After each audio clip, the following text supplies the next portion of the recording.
하나님의 빛 앞에 우리를 비추고 구별되라고 주신 계명들 앞에 우리의 삶을 즐거이 복종시켜 이 계명들에 담겨 있는 하나님의 뜻을 생각하면서 의의 열매를 맺어가는 저희들이 되겠습니다. 항상 하나님의 영원하신 말씀을 굳게 붙들고 서 있을 수 있는 저희들 다 되게 하옵소서. 오늘도 말씀을 삼아오니 크신 은혜를 더하여 주옵시고 하나님의 말씀에 우리의 모든 걸음이 될 수 있도록 역사하여 주시옵소서.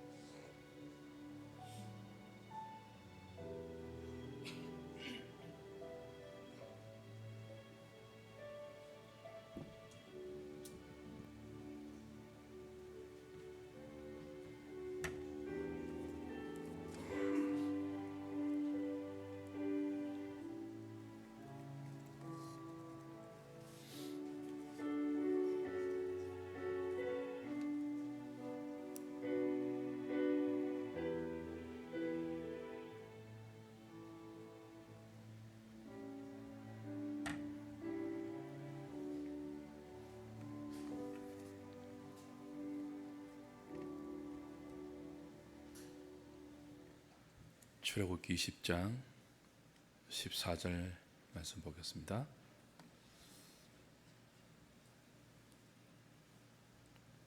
그리고 마태복음 말씀을 한 군데 더 보도록 하죠. 마태복음 19장 말씀 한 군데 더 보겠습니다. 출애굽기 20장 14절 간음하지 말라 넘어가셔서 마태복음 19장입니다.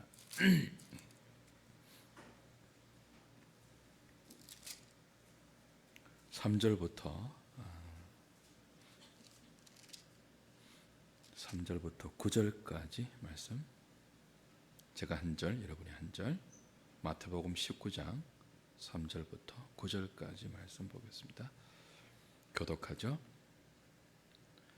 바리새인들이 예수께 나와 그를 시험하여 이르되 사람이 어떤 이유가 있으면 그 아내를 버리는 것이 옳으니이까?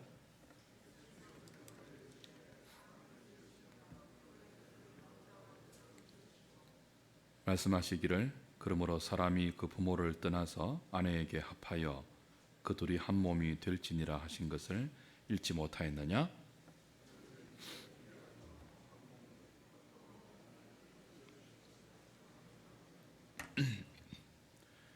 여짜오되 그러면 어찌하여 모세는 이혼 정서를 주어서 버리라 명하였나이까?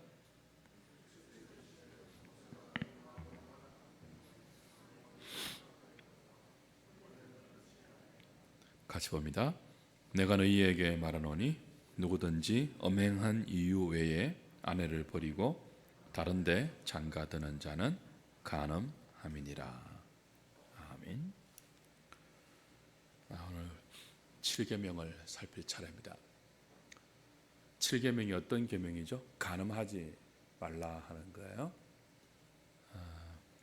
우리가 살아가는 이 시대는 간음을 대수롭지 않게 여기는 시대입니다. 나아가서 사랑이란 이름으로 간음을 미화까지 하는 부패한 시대이죠. 작년입니까? 얼마 전에 우리나라는 간통죄를 폐지했습니다. 그래서 이런 시대적인 분위기에 더 일조하는 그런 모습을 보이고 있죠. 근데 하나님의 계명은 분명합니다. 시대가 성에 대해서 어떤 태도를 보인다 할지라도 하나님의 계명은 혼인 밖에 어떠한 이성을 취하는 것도 금하고 있습니다. 간음하지 말라라고 하나님은 당신의 백성에게 분명히 요구하고 계시죠. 간음이라는 것은 문자적으로는 결혼 밖의 이성을 취하는 것이라고 볼 수 있습니다. 근데 성경이 7계명에서 금하고 있는 간음하지 말라는 것은 단순히 외도만을 의미하는 것이 아니죠. 부정적으로 하지 말라라고 했지만 모든 하나님의 계명에는 부정적인 의미와 긍정적인 의미가 함께 포함되어 있는 것 이미 우리가 확인한 바 있습니다.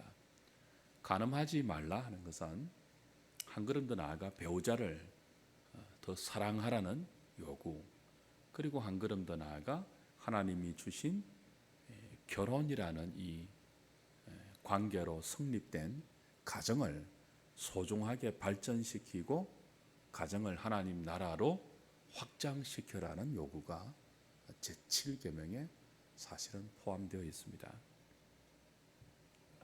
그래서 이 7계명을 제대로 이해하기 위해서는 결혼의 의미를 좀 이해할 필요가 있습니다. 성경이 말하는 결혼의 의미를 제대로 파악하지 못하면 하나님께서 7계명을 통해서 그의 백성들에게 의도하신 그 말씀의 의미를 우리가 올바로 파악하고 순종하지 못하겠죠. 이 세상은 결혼을 단순히 그 사랑이라는 말로 설명하려고 합니다. 남녀가 사랑해서 결혼하고 결혼해서 사랑을 유지하지 못하거나 혹은 배우자 외에 더 사랑하는 어떤 대상이 생기면 세상은 언제든지 그 결혼을 파기할 수 있는 것으로, 깨트리는 것으로 이해합니다. 그 새롭게 결혼할 수 있는 것으로 생각하죠. 결혼을 아주 쉽게 생각합니다. 그러나 결혼은 그런 것이 아닙니다. 결혼은 혼인입니다. 결혼은 단순히 사람과 사람이 사랑해서 함께 사는 정도가 아니에요. 여기에는 굉장히 심오한 영적 의미가 들어있고 성삼위 하나님의 복된 교제, 그리고 그리스도와의 교회의 비밀이 내포되어 있는 굉장히 뭐라고 하죠? 존엄하다고 합니까?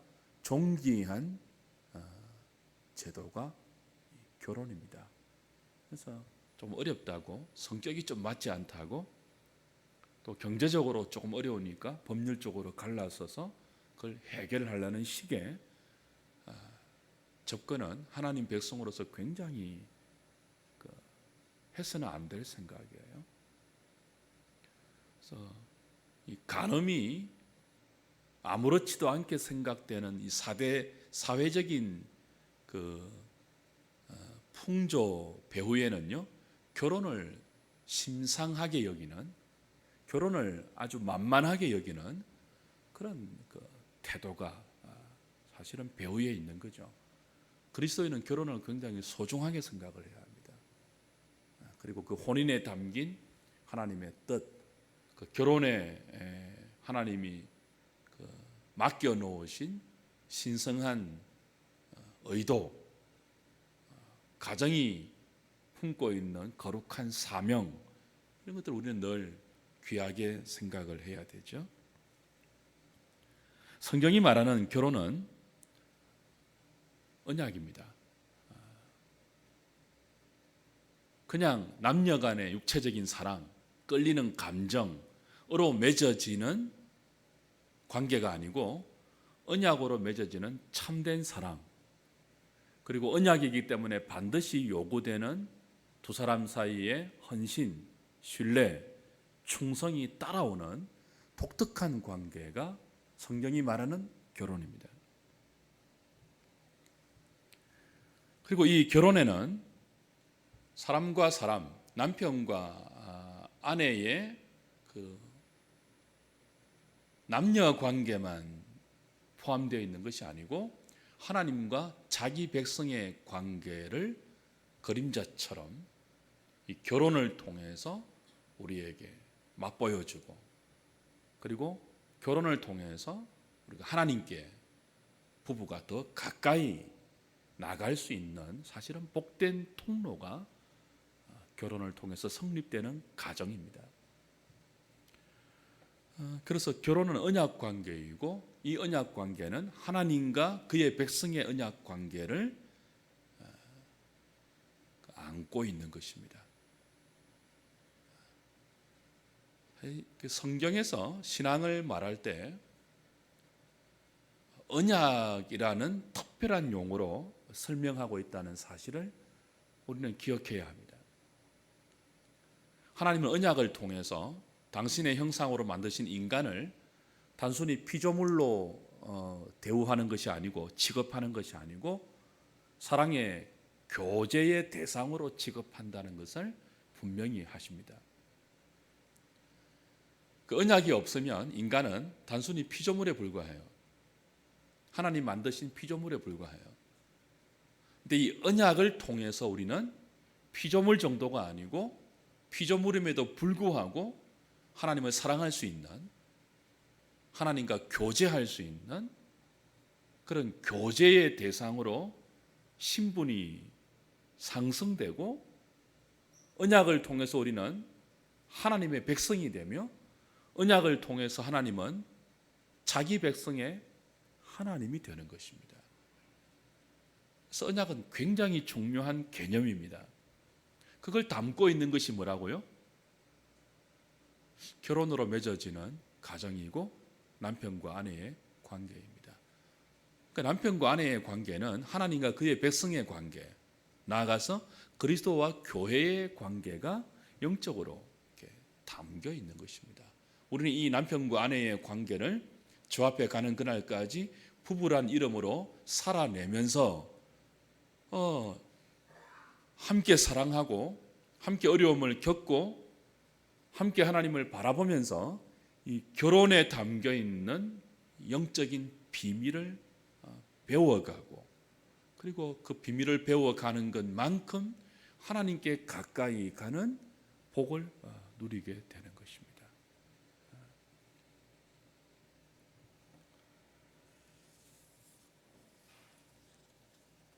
다시 한번 결혼이 언약 관계다 하는 것들을 잘 기억하시고 신앙에서 가장 중요한 핵심이 언약이라는 사실도 여러분이 잘 기억하시면 좋겠어요.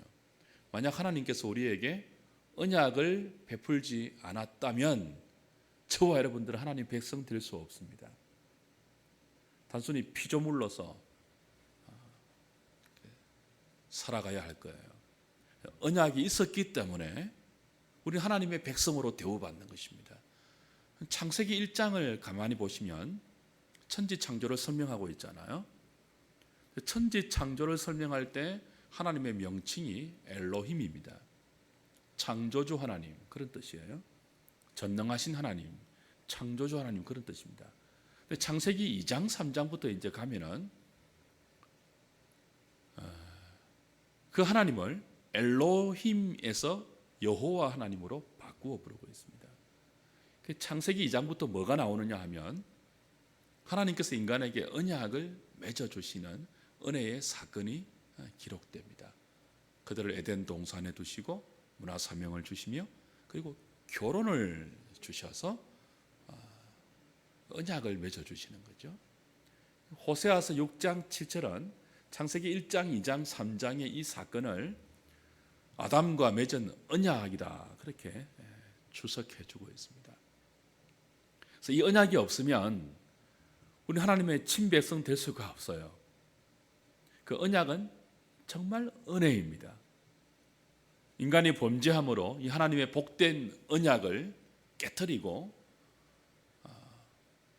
멸망의 자리로 스스로 자처해 갔지만 하나님은 언약을 깨트리지 않고 인간은 깨트렸지만 하나님은 깨트리지 않고 계속 그리스도 안에서 새로운 언약의 갱신을 허락하셔서 언약을 깨트린 인간을 구원하시고 회복하셔서 그 언약을 통해서 목표하신 우리와의 그 복된 교제, 그 영광의 교제, 사랑의 교제의 자리로 우리를 다시 부르시고 그 사랑을 이루어 가시죠. 그 모든 것이 언약 안에서 진행됩니다. 그걸 우리가 살아가는 이 땅의 삶에서 맛보게 하신 것이 뭐예요? 결혼입니다. 결혼. 부부예요. 그래서 부부 사이는 어떤 관계라고요? 언약 관계라고요. 언약 관계.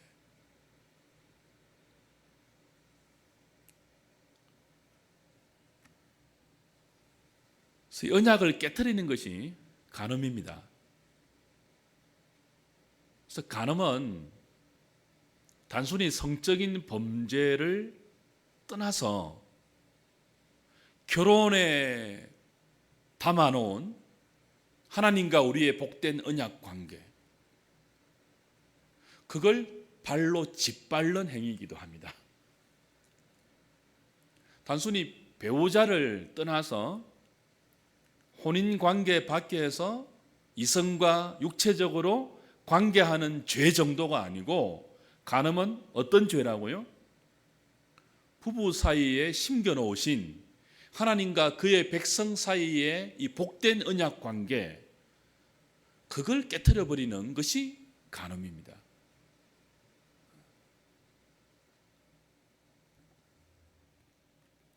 그래서 엘 몰러라는 사람은 간음은 하나님 언약 심장부에 비수를 꼽는 행위다, 그렇게 표현했습니다.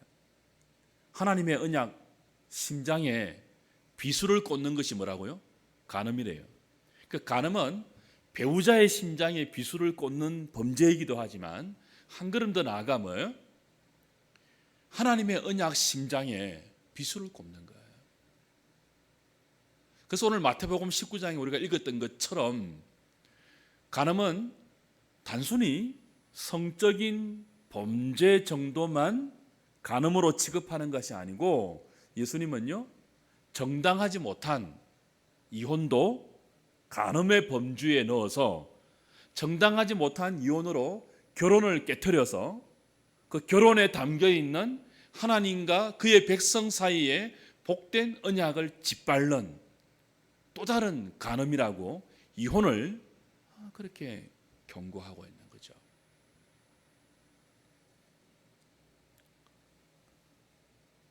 세상은 간음을 죄로 여기지 않습니다. 요즘은 오히려 간통죄를 인간의 그 뭐라고 하죠? 인권을 보장한다는 측면에서 폐지해버렸잖아요. 개인의 사생활을 침범하지 않는다는 그런 휴머니즘적인 차원에서 간통죄를 폐지해버렸단 말이에요. 그래서 이제 우리나라에서는 이 간음이라는 것을 법적으로 규제할 만한 법적인 카테고리는 없어요. 그러나 하나님 백성은 언제나 기억해야 합니다. 하나님께서 하나님 백성에게 간음하지 말라고 했습니다. 이유는 가정을 깨트리는 것이고, 가정에 담겨 있는 하나님과 우리 사이의 복된 언약을 짓밟는 어떤 그 의미가 되는 것이며, 그리고 특별히 이 성이라는 하나님의 복된 선물을 우리가 모독하는 의미가 여기 담겨 있기 때문에 그렇습니다. 사실 성은 인간의 본성이기 이전에 하나님이 부부에게 주신 가장 아름다운 선물이에요. 하나님 아담과 하와를 한 몸으로 짝지어서 하나님과 그의 백성 사이에 담긴 언약을 체험하도록 하실 뿐 아니고, 그 언약의 정표로, 그 언약의 복된 정표로 부부 사이의 아름다운 성을 선물로 주셨습니다. 성은 원래 아름다운 거예요. 어디 안에서죠? 부부 안에서요. 하나님은 원래 성을 부부 안에서만 제한적으로 굉장히 아름다운 언약의 정표로 선물로 주셨습니다. 근데 타락한 인간은 이 하나님의 복된 선물인 성을 깨트려 버렸죠. 자유란 이름으로, 인간 본성이란 이름으로 부부 관계 밖에서도 마음대로 사용할 수 있도록 타락시켜 버렸습니다.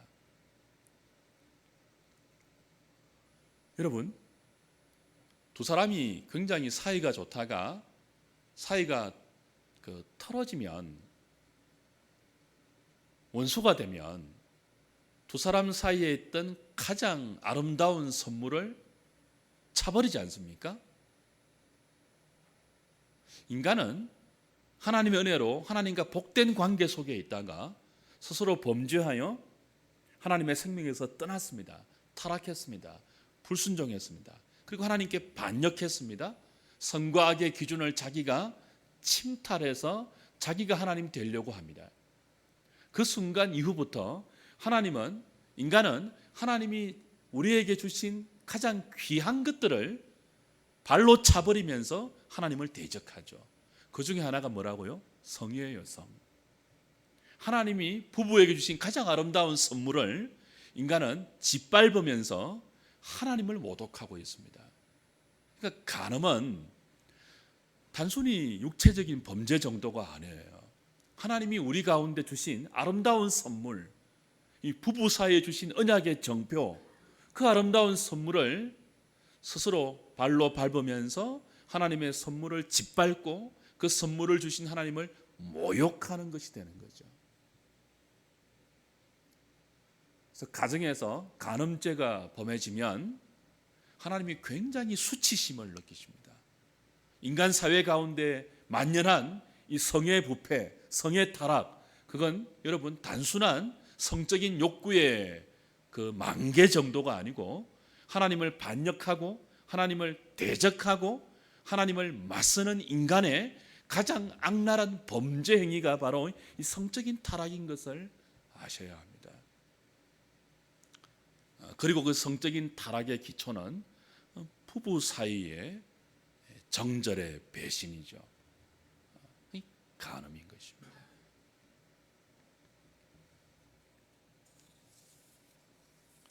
많은 사람들이 성적인 욕구가 자연스러운 인간의 본성이기 때문에 그걸 인간적인 제도와 관습과 법으로 통제해서는 안 된다는 논리를 펴고 있습니다.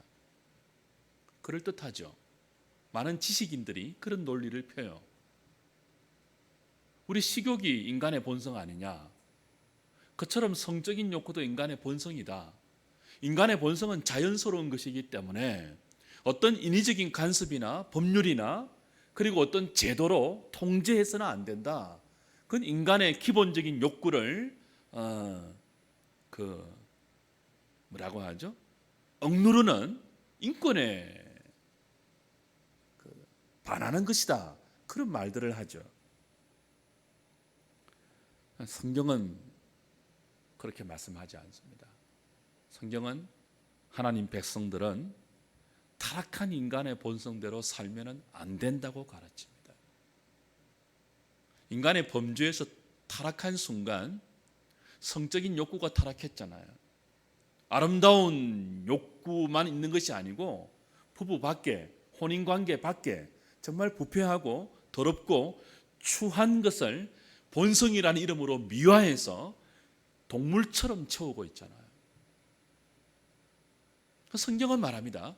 타락한 인간의 본성에 순종하지 말고 거룩한 하나님의 뜻에 순종하라고 말씀하면서 하나님 백성들에게 간음하지 말지니라 분명하게 못을 받고 있죠.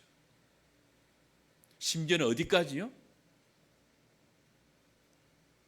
이혼이라는 합법적인 수단을 사용해서 또 다른 정욕을 채우려는 허황된 인간의 그 욕망의 쇠기를 받고 있죠. 예수님 당시에 바리새파 중에서 샴마이파와 힐렐파 이렇게 두 학파가 있는데 그 중에 힐렐파라는 학파는요 이혼을 자유롭게 허락한 학파입니다. 많은 종류의 그 이유를 들어서 이혼을 합법화할 수 있었습니다. 그리고 그 수많은 합법적인 이혼은 대부분 정욕을 위한 것입니다. 여러분 기억나십니까? 사마리아의 우물가에 예수님 만났던 여인이 남편이 몇 명 있었다고요? 5명 있었죠. 합법적으로 이혼한 여인입니다. 근데 대부분의 경우는 이혼 정서를 가지고 자신의 정욕을 위해서 이혼을 이용했고 재혼해서 또 다른 욕구를 채웠던 것이 많았죠. 예수님 말씀합니다. 모세가 이혼 정서를 허락하면서 그런 것들을 허락한 것은 너희들의 완악함 때문에 서준 것이지 그걸 악용해서는 안 된다. 간음한 용고 외에는 이혼은 불가하며 그런 이혼은 또 다른 간음이다. 그렇게 말씀하고 있죠. 이혼을 아무렇게나 하는 이 세대의 추세를 여러분 자연스럽게 받아들이시면 안 됩니다. 그리스도인은 어떤 어려운 경우에도 이혼하지 말아야 돼요. 결혼 속에 담긴 신성한 언약의 의미를 기억하시면서 어렵고 힘든 경우에도 하나님 앞에 기도하며 은혜를 구해서 부부 사이에 담긴 그 그리스도와의 교회의 이 비밀, 하나님이 자기 백성을 어떻게 사랑하시며 그 사랑은 장애물이 없는 사랑이 아니고 어려움과 장애물이 있음에도 불구하고 서로 오래 참고 견뎌내면서 사랑을 배워가야 하는 첫 번째 장이 남편과 아내의 관계입니다. 그래서 잘 결혼 생활을 하셔야 돼요. 경제적으로 조금 어렵다고 함부로 이혼하지 마세요. 나중에 다시 합치면 되지. 우리 법적으로 조금 이혼해놓고 이 경제적으로 어려운 것을 좀 피해보자. 하나님 백성이 그런 식으로 사시면 안 돼요. 그 하나님을 무시하는 거잖아요. 하나님 주신 복된 제도를 무시하는 거잖아요. 눈앞에 어떤 어려움과 이익 때문에 살아계신 하나님의 간섭과 보호하심과 많은 것들을 무시하는 거잖아요. 그래서 이 세대가 어떤 경향으로 가정을 만만하게 여기고 결혼을 대수롭게 여긴다 할지라도 하나님 백성들은 간음하지 말라는 7계명 속에 담겨 있는 결혼을 소중히 지켜야 하는 혼인에 담겨 있는 하나님의 신성한 의도와 그 의도 속에서 우리에게 허락된 복된 이 혜택들을 여러분들이 잘 생각하시면서 가정을 잘 지켜내셔야 돼요.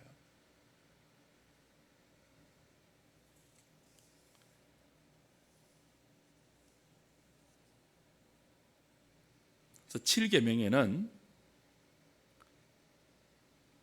정상적인 부부 관계 외에 모든 성적인 범죄가 사실은 다 포함됩니다. 그래서 예수님은 마태복음 5장에서 이 7계명을 해석하셨죠. 옛사람에게 말한 바 간음하지 말라 했지만 나는 너희에게 다시 말하노니 뭐라고요? 여인을 보고 음욕을 품는 자마다 간음한 자니라 그랬습니다. 그러니까 마음의 음욕을 품는 것조차 간음이라고 말했습니다. 그러니까 왜 이런 해석을 주시는가 하면 7계명은 간음치 말라라고 부정형으로 되어 있지만 한 걸음 더 나아가 능동적인 의미가 있다고 했죠. 단순히 외도하지 않는 것으로 끝이 아니에요. 외도하지 않으면 이 계명을 다 지킨 게 아니에요. 외도하지 않았다면 어디로 나가야 되죠? 결혼 관계를 통해서 하나님이 주시려고 하는 언약의 복됨,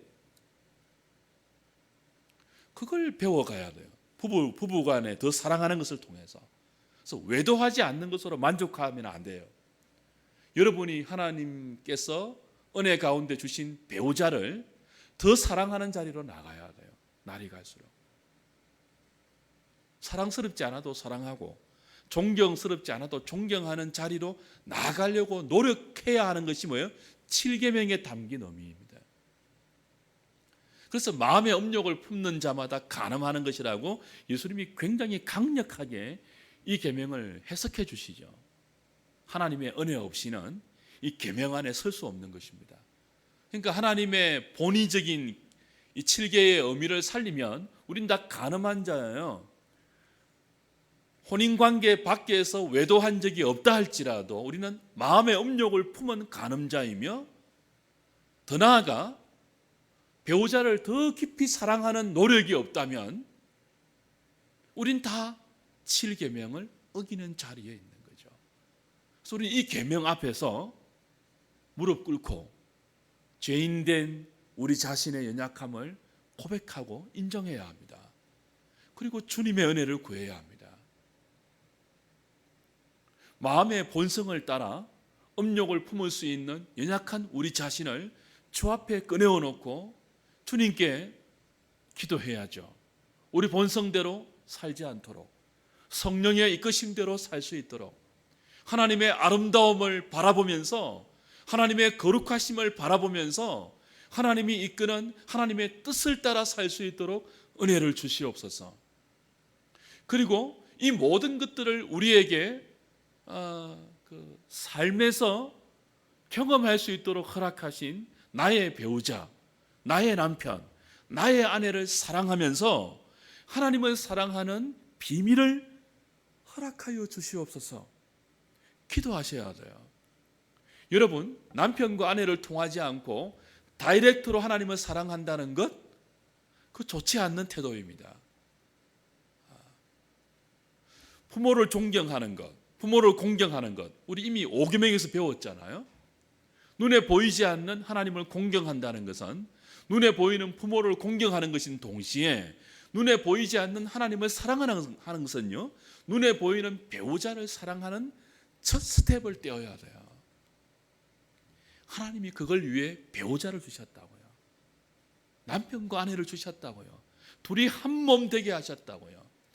이 부부의 심오한 이 관계, 언약 관계 속에는요, 성삼위 하나님의 복된 신적인 교제가 기쁨으로 녹아 있습니다.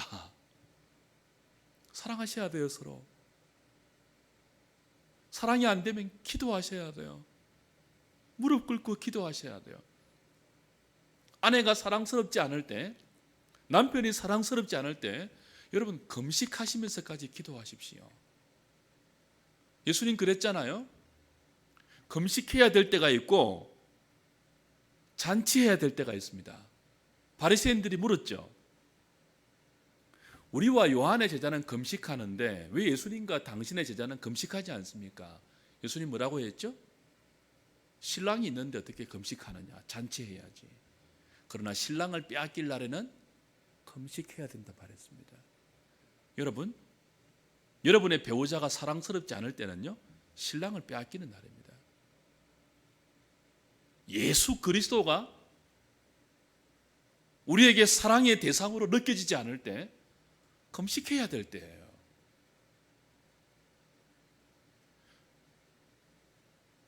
그렇죠? 가정 안에서 남편과 아내 사이에 사랑의 위기가 올 때, 그건 그리스도와 우리 사이의 위기를 대변하는 것입니다. 금식하면서 기도하셔야 돼요. 사랑을 회복해 달라고. 한국 교회 참 안 좋은 부분이 뭐냐 하면, 부부 사이가 안 좋을 때 자식에게 다 사랑을 쏟아붓는 현상입니다. 그리고 부부 사이가 안 좋을 때 그걸 영적으로 풀려고 하는 대단히 안 좋은 현상이에요. 그죠? 그러면 안 돼요. 부부 사이에 죽도록 사랑하셔야 돼요. 목숨을 걸고 사랑하셔야 돼요. 마음을 다해 사랑하셔야 돼요. 그게 7계명의 의미입니다. 하나님의 은혜 없이, 성령님의 도우심 없이 우리는 이 언약을 복되게 누릴 수 없죠. 그래서 7계명 아래에서 우리는 다시 그리스도를 의지해야 됩니다. 하나님, 우리를 용서해 주십시오. 간음죄에 해당되는 연약한 죄인들입니다. 설령 혼인관계 밖에서 외도한 적이 없다 할지라도 우리 마음으로 음욕을 품을 때 많이 있고, 또 하나님 주신 배우자를 온 마음을 다해서 사랑하려는 열심과 이 결혼에 담겨 있고 가정에 담겨 있는 하나님의 신성한 의도를 소홀히 여기면서 세상이 흘러가는 대로 우리는 가정을 가볍게 취급한 죄인들입니다. 용서해 주옵소서.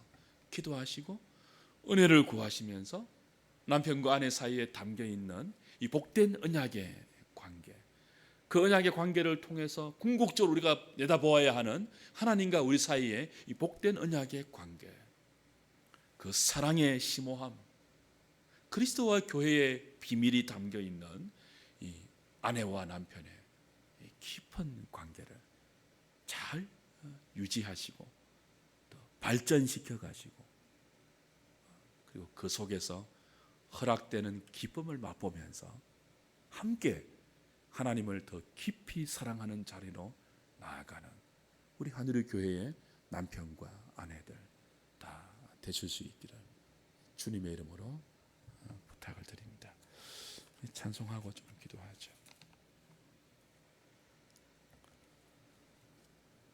오늘은